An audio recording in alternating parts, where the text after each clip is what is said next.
वो गाना सुना है ना आपने, कहो नरेंद्र मजा आ रहा। नरेंद्र सरेंडर की तरह ही ये भी बड़ा मशहूर हुआ था और कल से बहुत सारे लोग प्रधानमंत्री नरेंद्र मोदी से यही पूछ रहे हैं, कहो नरेंद्र मजा आ रहा। आज की तारीख में बीच चुनाव मोदी जी के खिलाफ 2 केस दर्ज हो चुके हैं और ऐसा इसलिए भी कहा जा सकता है क्योंकि माननीय ज्ञानेश कुमार जी ने ही नियमों में बदलाव किया था, लिहाजा इसे सिर्फ शिकायत देना नहीं कहेंगे, ये तो केस दर्ज है। दूसरी तरफ जो लोग अब तक राहुल गांधी को ट्रोल किया करते थे, राहुल गांधी के पीछे पड़े रहते थे, राहुल गांधी का मजाक बनाया करते थे, कल की तारीख में प्रधानमंत्री नरेंद्र मोदी के घड़ियाली आंसू बहाने के बाद वो पूरा इकोसिस्टम प्रधानमंत्री नरेंद्र मोदी के ही पीछे पड़ गया, उन्हीं को ट्रोल करने लगा, उन्हीं को दौड़ाने लगा। और कुल मिलाकर इसे ये समझिए कि एक कहावत है ना, काठ की हाड़ी बार बार नहीं चढ़ती, तो कहीं ना कहीं वही कहावत चरितार्थ होते हुए नजर आती है। आज चर्चा सिर्फ और सिर्फ 2 खबरों पे नहीं करेंगे, बल्कि आज तो उस वास्तविकता की भी बात करेंगे कि कैसे प्रधानमंत्री नरेंद्र मोदी को अब इस बात का आभास हो गया होगा कि वो इस पूरे देश को हमेशा के लिए मूर्ख बनाए नहीं रख सकते। नमस्कार, मैं स्वप्न और आप मुद्दा देख रहे हैं। दोस्तों आगे बढ़े उससे पहले वही छोटी सी अपील। मुद्दा इन दिनों एक गंभीर आर्थिक संकट से जूझ रहा है। एक तरफ हमारे मेन बैंक अकाउंट्स बीते लंबे समय से फ्रीज चल रहे हैं, तो दूसरी तरफ हमारे 2.5 साल पुराने चैनल को हमसे लंबे समय तक छीन कर रखा गया था। ऐसे में डे टू डे ऑपरेशंस में मुद्दा को काफी मुश्किलों का सामना करना पड़ता है।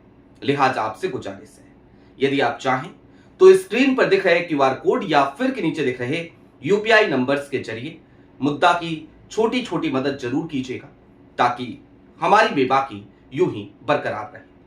अब आगे बढ़ते हैं और जरा सा उस गाने को क्यों याद किया हमने, कहो नरेंद्र मजा आ रहा, उसे अब जरा समझने की कोशिश करते हैं।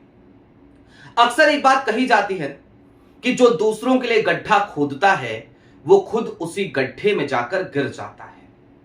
बीते दिनों इलेक्शन कमीशन ऑफ इंडिया ने अपने नियमों में एक बदलाव किया था।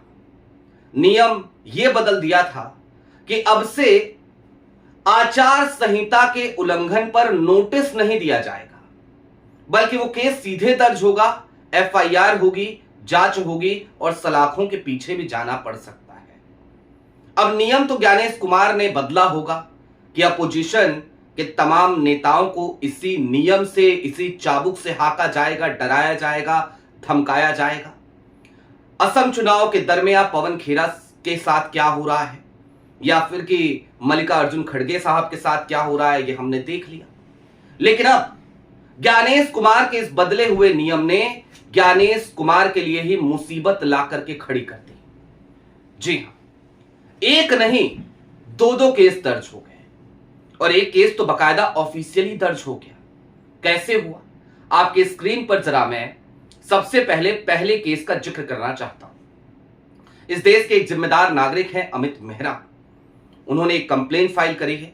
आपके स्क्रीन पर उस कंप्लेन की कॉपी है। कल की तारीख में प्रधानमंत्री नरेंद्र मोदी पूरी तरीके से स्क्रिप्टेड स्पीच, जो बहुत पहले हो सकता है तैयार कर ली गई होगी, वो लेकर के हाजिर हुए। सुबह सुबह जब इस बात का ऐलान किया गया कि प्रधानमंत्री नरेंद्र मोदी रात को 8:30 बजे देश को संबोधित करेंगे, तो उसी वक्त हमने आपसे कहा था और इस देश के तमाम लोगों ने कहा था, तमाम जागरूक नागरिकों ने कहा था, आप में से बहुत सारे लोगों ने कहा था कि चलो भैया हो गया रोने की तैयारी, आज फिर रोएंगे प्रधानमंत्री नरेंद्र मोदी। वही हुआ जिसका डर था या फिर कि जिसकी आशंका थी या फिर कि जो पहले से ही पता था। मोदी जी आए 8:30 बजे, रोना शुरू किया। अपने पूरे भाषण के दौरान राष्ट्र के नाम संबोधन जो कर रहे थे, तकरीबन 30 मिनट का वो भाषण था और उस पूरे संबोधन में 58 या 59 बार के आसपास कांग्रेस का जिक्र, कांग्रेस का नाम, डीएमके का जिक्र, समाजवादी पार्टी का जिक्र, टीएमसी का जिक्र, विपक्ष का जिक्र, और खुद को सबसे बड़ा महिलाओं का हितैषी बताने का तमगा लेने की एक होड़, और उसके चक्कर में खड़ियाली आंसू।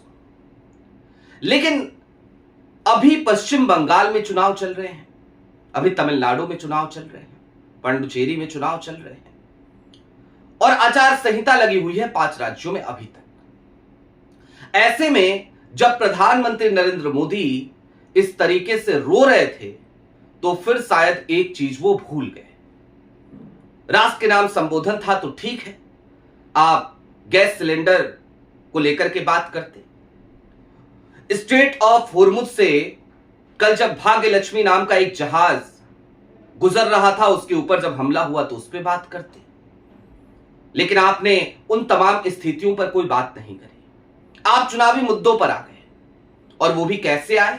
तो सरकारी खर्च पर, सरकारी मशीनरी का उपयोग करते हुए। लिहाजा निश्चित तौर पर यह आचार संहिता का, मॉडल कोड ऑफ कंडक्ट का सीधा सीधा वायलेशन था, और उसी का जिक्र करते हुए अमित मेहरा साहब ने वो कंप्लेन दर्ज कराई। अब कंप्लेन तो दर्ज हो गई साहब, ज्ञानेश कुमार ने खुद नियम बदला है तो खुद फंसे पड़े हैं, करेंगे क्या वो तो हमको भी पता है, आपको भी पता है। दूसरा, केरल के सीपीआई से राज्यसभा सांसद हैं पी संतोष कुमार, उन्होंने भी ज्ञानेश कुमार को चिट्ठी लिख करके इस बात की शिकायत करी है। अब ज्ञानेश कुमार क्या करेंगे? तो जाहिर सी बात है, एक बार फिर हमें बेहयाई बेशर्मी ही देखने को मिलेगी, यह भी तय है। लेकिन अब इससे आगे बढ़िए। दरअसल ज्ञानेश कुमार हो या फिर कि प्रधानमंत्री नरेंद्र मोदी हो या फिर कि अमित शाह साहब हो, सबको एक बात समझ लेना चाहिए कि आप तख्त नसी हमेशा तक नहीं रहने वाले। हमेशा तो नहीं रहेंगे ना तख्त पे, उतरना तो पड़ेगा, कभी ना कभी तो उतरना पड़ेगा ना साहब।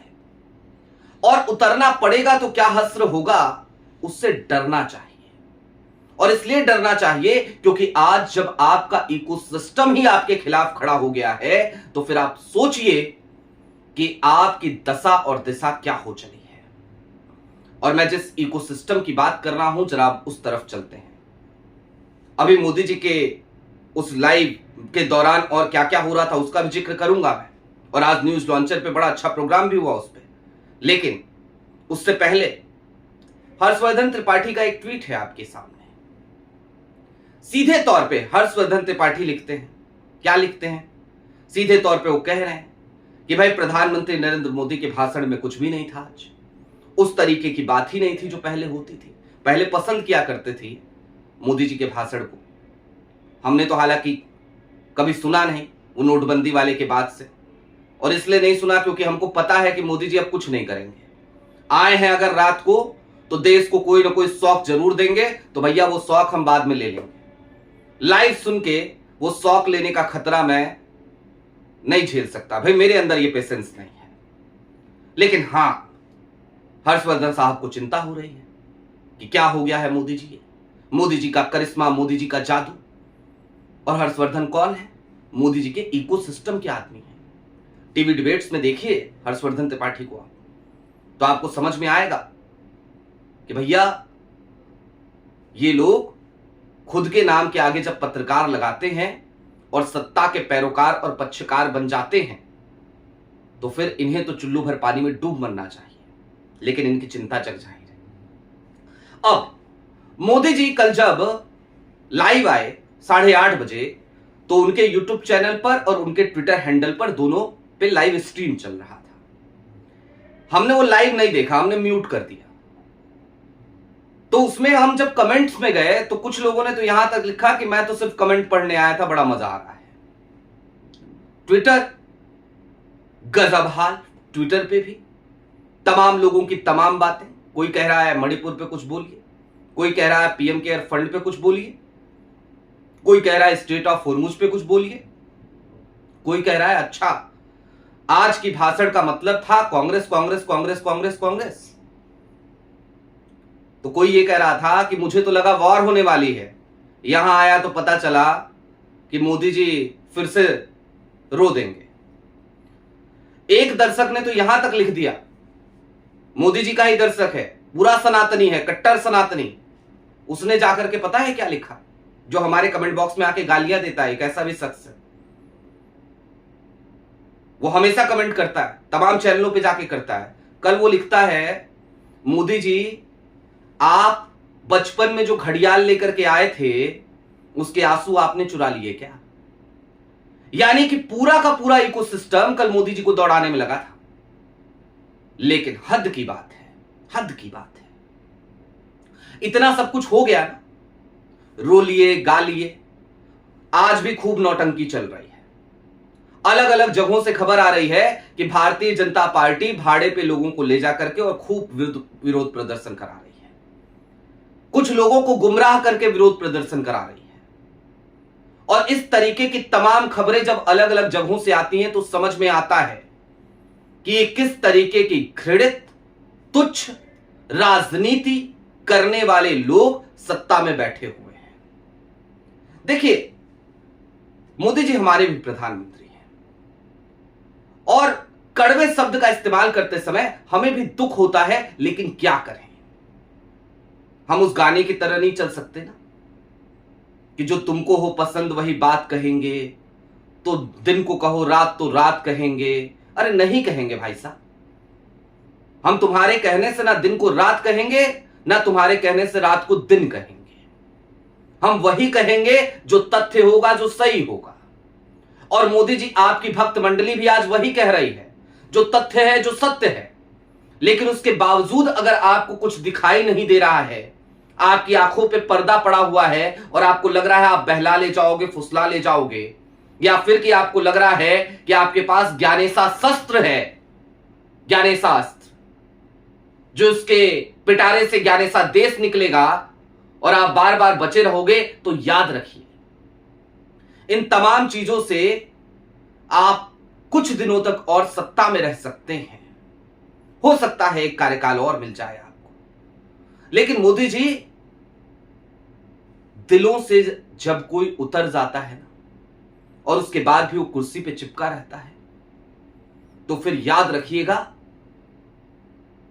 मैं इससे ज्यादा कुछ नहीं बोलूंगा, बस इस बात को याद रखिएगा कि जनता फिर रोती है, चीखती है, आहें उसकी निकलती हैं, और वो आह उस व्यक्ति की कभी प्रगति नहीं होने देती। तो अगर आप चाह रहे हैं अपनी प्रगति और देश की प्रगति, तो कम से कम जरा राजनीतिक सूचिता को बना करके रखिए, थोड़ी अच्छी राजनीति कीजिए, थोड़ी सभ्य राजनीति कीजिए। हर बात में ये विक्टिम कार्ड खेल लेना, आपको जब पहले से पता था कि महिला आरक्षण बिल के साथ डिलिमिटेशन लेकर के आएंगे तो यही हश्र होगा उसका, उसके बाद भी आप नौटंकी करने के लिए लेकर के आए। सब कुछ स्क्रिप्टेड था। इससे ज्यादा कुछ कहने की हिम्मत मेरी नहीं है, दुख होता है मोदी जी। बहरहाल दोस्तों, अभी के लिए दीजिए इजाजत। आपकी क्या राय है वो हमें कमेंट बॉक्स में जरूर बताइएगा। चलते चलते फिर वही अपील, चैनल पे नए हो तो सब्सक्राइब करते हुए जाइएगा, सक्षम हो तो मुद्दा की छोटी छोटी मदद जरूर कीजिएगा। बहुत शुक्रिया।